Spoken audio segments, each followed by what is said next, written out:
ओम बोलिए श्री सदगुरुदेव भगवान की जय। द्वारिकाधीश की जय। ओम अखंड मंडलाकारं व्याप्तं येन चराचरं तत्पदं दर्शितं तस्मै श्री गुरुवे नमः। ओम मंगलम सद्गुरुं मंगलम चक्रध्वजं मंगलम श्वेतवस्त्रं मंगलम ऊर्ध्वतिलकम्। प्रिय बंधुओं, आज बड़े पवित्र और पावन दिन है मकर संक्रांति, जिसको अलग अलग भाषा में लोग बोलते हैं। कहीं मकर संक्रांति बोलते हैं, कहीं खिचड़ी बोलते हैं, कहीं लोहड़ी व्रत त्योहार बोलते हैं।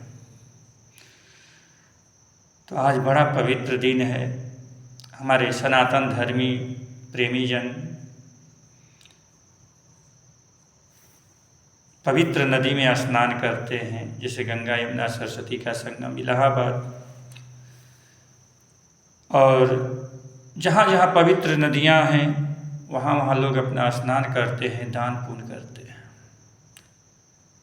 और सूर्य जो है आज ही के दिन, मकर संक्रांति के ही दिन दक्षिणायन से उत्तरायण की तरफ जाते हैं, अपनी स्थिति बदलते हैं। और भगवान सूर्य को दक्षिणायन से उत्तरायण होने के अवसर पर उपलक्ष्य में हमारे ऋषि मुनियों ने मकर संक्रांति का व्रत रखा। और गंगा सागर भी लोग जाते हैं स्नान करने मकर संक्रांति के उपलक्ष्य में। और कहा जाता है पौराणिक आख्यानों के अनुसार कि सागर और गंगा का मिलन ही एक अद्भुत है। इसके उपलक्ष्य में कपिल मुनि के आश्रम में जब गंगा प्रवेश की, सागर और गंगा का मिलन भी एक मकर संक्रांति है। तो आप सभी देशवासियों को, श्रोता बंधुओं को जो मुझसे जुड़े हुए हैं, सभी माता बहन भाई बंधुओं को खिचड़ी के शुभ अवसर पर आप सबको मंगल कामना। भगवान आप सबका मंगल करे, सुखी रखे, और धर्म को आप लोग न छोड़ें, धर्म से लगे रहें और अपने सनातन संस्कृति को बचाएं। हाँ, पश्चिमी सभ्यता में मत बहके। अब आए आप लोग के बीच में गीता पर प्रतिदिन सत्संग देता हूँ, आज भी मैं दे रहा हूँ खिचड़ी के शुभ अवसर पर। आज जो है श्रीमद् भागवत गीता का 10वां श्लोक है। 10वां श्लोक पर हम विचार करेंगे, आप लोग इसको श्रवण करें। आया है 10वां श्लोक में कि दुर्योधन की सीमित बुद्धि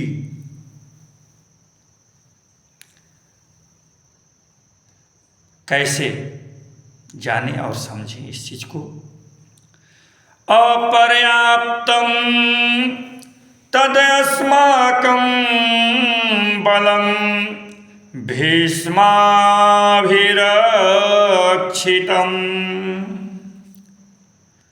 पर्याप्तं त्विदमेष में तेषां बलम भीमाभिरक्षितम्।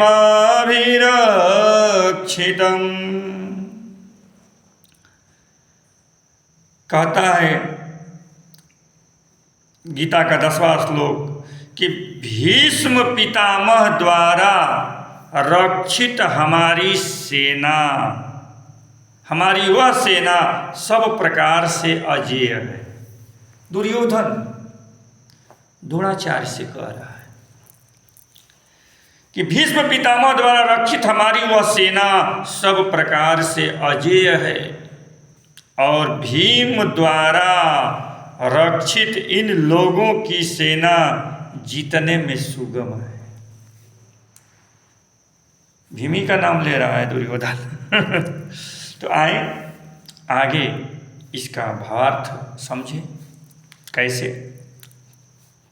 दुर्योधन ने मान लिया है क्या कि भीष्म पितामह मारे ही नहीं जाएंगे, अजेय हैं, मरे नहीं जाएंगे, अजेय है भीष्म पितामह, इच्छा मृत्यु है।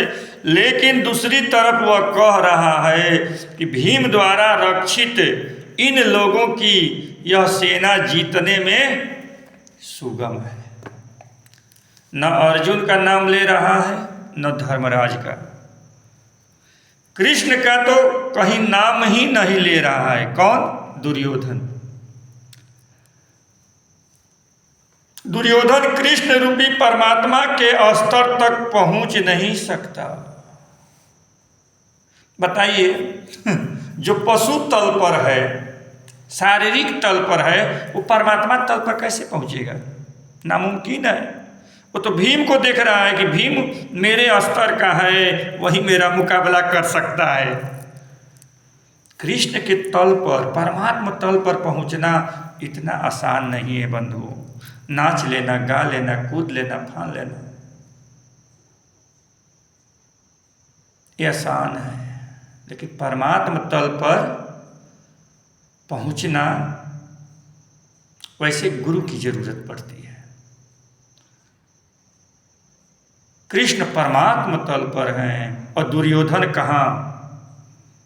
कीचड़ में है। अंतर है ना, कैसे पहुंच सकता है? इसीलिए यहाँ पर जो है कह रहा है, देखिए इसमें भी आ गया वो बात जो मैं बोल रहा था कि कृष्ण का तो कहीं नाम नहीं ले रहा है दुर्योधन कृष्ण रूपी परमात्मा के स्तर पर नहीं पहुंच सकता बंधुओं। दुर्योधन कृष्ण का सगा समधी भी है। आप लोग नहीं जानते होंगे, जान जाइए। कृष्ण जो है, कृष्ण के दुर्योधन जो है सगा समधी भी है। और सगा समधी है और दुर्योधन की लड़की की कृष्ण के लड़के से शादी हुई है। कृष्ण परमात्मा तल पर है तो दुर्योधन पशु के तल पर है, पशु तल पर है दुर्योधन। यदि आपके घर में भी परमात्मा का आगमन हो जाएगा बंधुओं, प्रिय भक्तों, अगर आपके घर में भी परमात्मा का आगमन हो जाएगा और आप तीसरा नेत्र नहीं खोल रहे हो तो उसको नहीं पहचान पाओगे। परमात्मा को पहचानने के लिए तीसरा नेत्र की जरूरत होती है। ये माया की आंखों से नहीं देख पाओगे, चमक धमक देख पाओगे।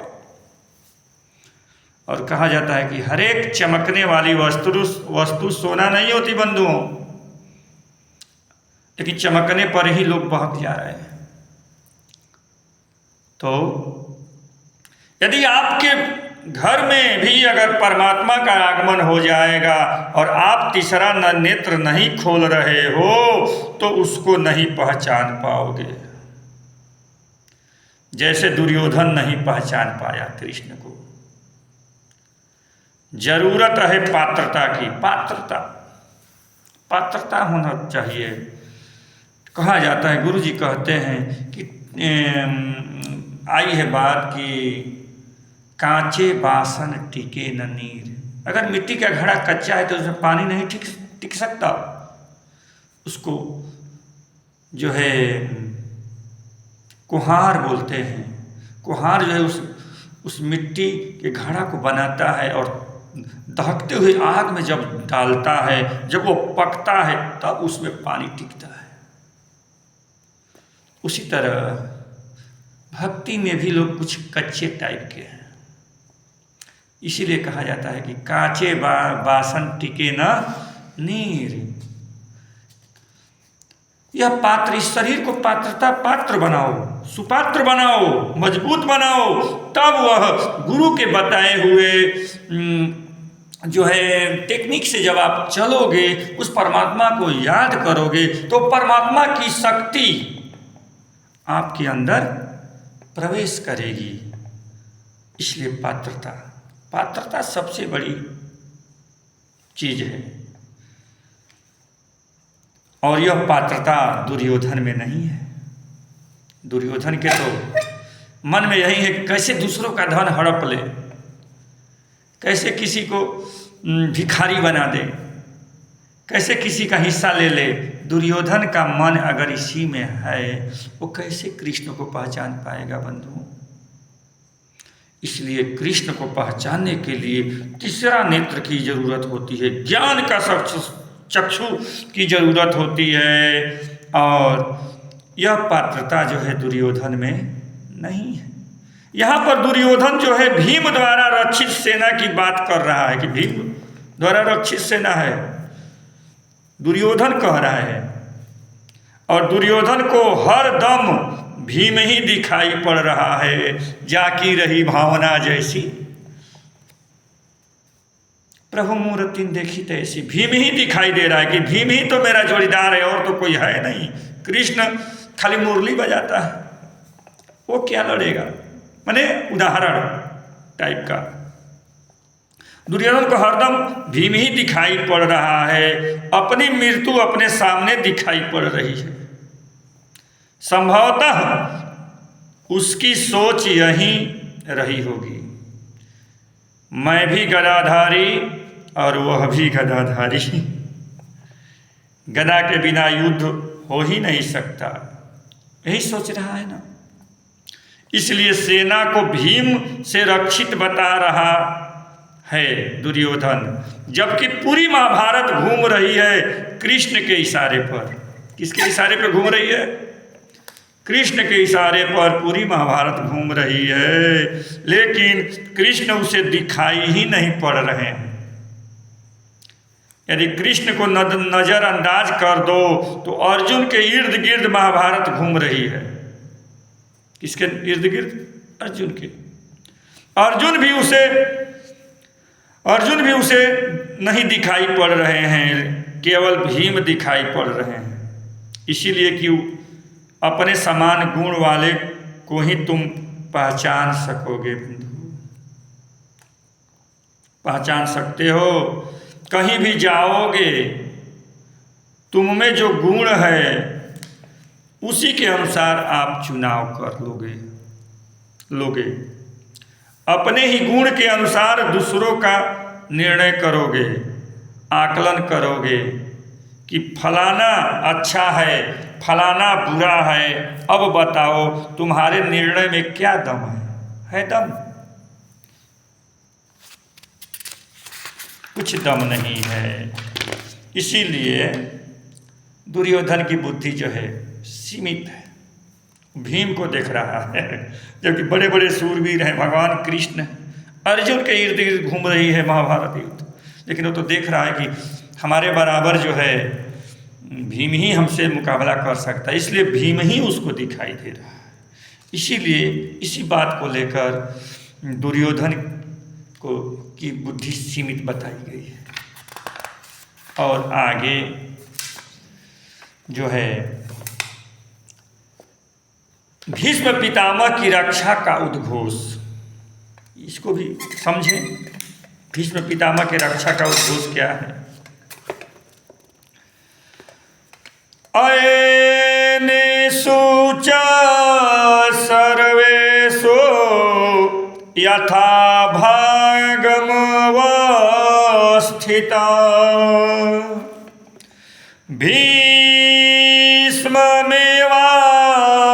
भीष्ममेवाभिरक्षन्तु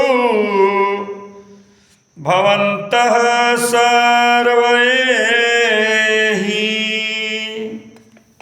11वां श्लोक में बता रहे हैं भगवान कि इसीलिए सब मोर्चों पर अपनी अपनी जगह स्थित रहते हुए आप लोग सब के सब ही निसंदेह भीष्म पितामह की ही सब ओर से रक्षा करें। दुर्योधन कह रहा है क्या? द्रोणाचार्य से उस वार्तालाप हो रही है कि पितामह की ही सब ओर से रक्षा करें। पितामह जी पर ज़्यादा विशेष ध्यान दें आप लोग। अब यहाँ पे जो है यह राजा दुर्योधन ने प्रथम आर्डर पास किया। अभी आर्डर नहीं पास किया था, लेकिन प्रथम आर्डर पास किया है। वह जानता था कि भीष्म पितामह अजेय हैं, उनको कोई जीत नहीं सकता। जब तक रहेंगे भीम जैसे योद्धा को टिकने नहीं देंगे। उसका ध्यान भीम के ही इर्द गिर्द है। दुर्योधन का यदि उसका ध्यान 1 मिनट के लिए भी भीम से हटकर उस व्यक्ति पर आ जाता है जिसके हाथ में कोई अस्त्र शस्त्र नहीं है, फिर भी महाभारत में कूद गया है, तो संभवतः पशु तल से परमात्म तल पर पहुंच जाता, लेकिन टिक नहीं रहा है। भीम ही दिखाई दे रहा है। पशु तल से अगर 1 मिनट भी कृष्ण की तरफ ध्यान दे देता तो वह पशु तल से परमात्म तल पर पहुंच सकता था। तब युद्ध का परिणाम कुछ और होता ना। टिक तो अर्जुन भी नहीं पाएगा भीष्म पितामह के सामने, अर्जुन भी नहीं टिक पाएगा। लेकिन अर्जुन तो उनकी कमजोरी है ना, अर्जुन को नहीं मार सकते। न ये मारेंगे और न मरेंगे, लेकिन अर्जुन तो उनकी कमजोरी है। न ये मारेंगे न द्रोणाचार्य मारेंगे, दोनों लोग नहीं मारेंगे अर्जुन को। उल्टा अपने बाण पर मंत्र पढ़ देंगे क्या कि मारना मत अर्जुन को। अतः उसे मारने के लिए कर्ण को साथ रखा है दुर्योधन।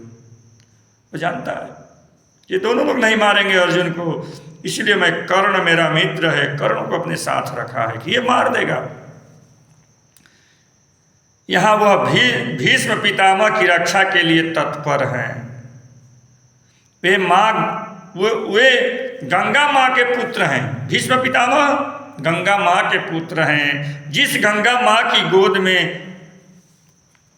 जो है आप लोग बैठे हैं, गंगा माँ से उन्हें इच्छा मृत्यु का वरदान प्राप्त है। गंगा माता से इच्छा मृत्यु का वरदान प्राप्त है। जब जब पारिवारिक द्वंद्व से उद्विग्न हो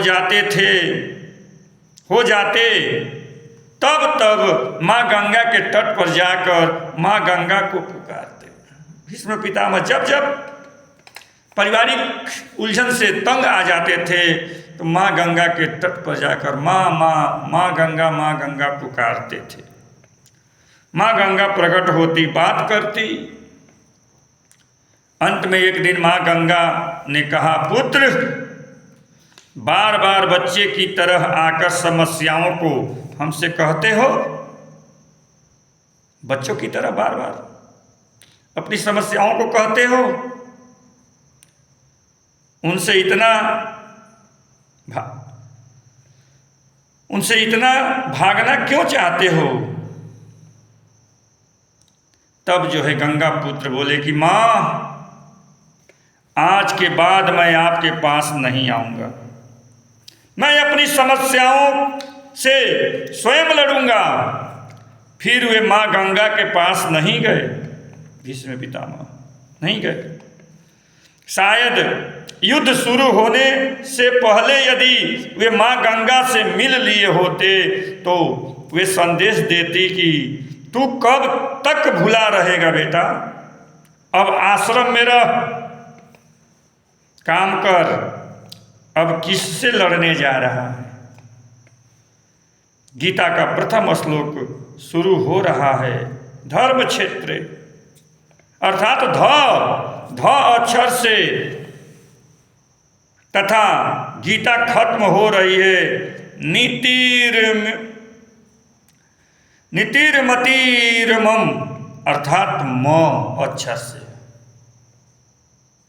ध और म दोनों को ले लो तो हुआ धर्म, यानी इस धर्म के बीच में ही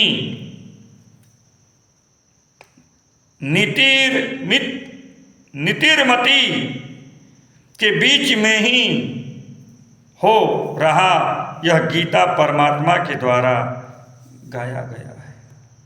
यह परमात्मा के द्वारा गाया गया है बंधुओं। बस आज इतना कि मैंने भीष्म पितामह की रक्षा करो, सभी लोग ध्यान दो। अब कल जो है अगला श्लोक, इतना ही तक आप लोग के बीच में। हरिओम। आज मैंने मकर संक्रांति पे गया, बहुत सारे संत महापुरुष भी मिले और मैं अपनी संक्रांति माँ गोमती और अरब सागर के संगम, रत्न सागर के संगम पर, समुद्र नारायण और माँ गोमती के संगम पर स्नान किया और बहुत अच्छा लगा। भक्त लोग भी मिले, भगवान से भी दर्शन हुआ और साधु साध्वी से भी मुलाकात हुआ, दरस परस हुआ। भक्त लोग भी मिले। तो आज का दिन बहुत आनंददायक रहा। आप सभी आनंदमय रहे, शांतिमय रहे। धन्यवाद। हरिओम नारायण। राधे राधे। जय श्री कृष्ण।